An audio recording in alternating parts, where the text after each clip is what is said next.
The warmest greetings to you in Finance Climate Pact conference. I'm very sorry I weren't able to join you physically in this conference that is highly important, timely and very interesting. But I'm happy that I can convey my message for your debates, and I'm looking forward from the results of the conference and your discussions. We would need to double our efforts in Europe to tackle the climate change and really stay below the Paris climate agreement levels, that is way below the 1.5 degrees warming. The latest information what we have had about polar vortex, about the warming of the seas, melting of the Arctic and Antarctic, and once again about the highest records what we have had in warmest temperatures throughout the year, give us a last-minute call to step up our activities to meet the challenge. What that means is that we would need to actually change our societies within 30 years. That means that we shouldn't make any bad investments in buildings, in products, in industry, in our infrastructure or in our energy production.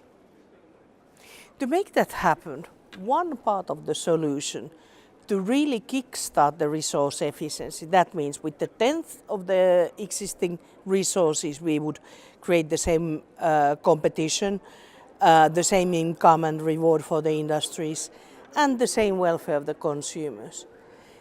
It means we need to integrate the resource efficiency and climate change targets to our financial estimation and our financial due diligence and on our finance regulations.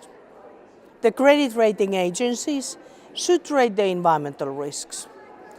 We should reserve higher capital buffers against the environmentally risky investments in the next Basel IV. We should integrate the indexes, the ecosystem services and resource consumption and CO2 emissions on IFRS. We should put it an obligation that all investors and investments should, with the due diligence, evaluate the environmental risks and the possibility to solve and combat climate change with that investment. It should be part of the fiduciary duty. It should be part of that responsibility that bears the responsibilities on financial side. And as you know, finances actually are the blood circulation of the economy. There's a lot of interest and effort on the side of institutional investors and other pension investors and investors in general.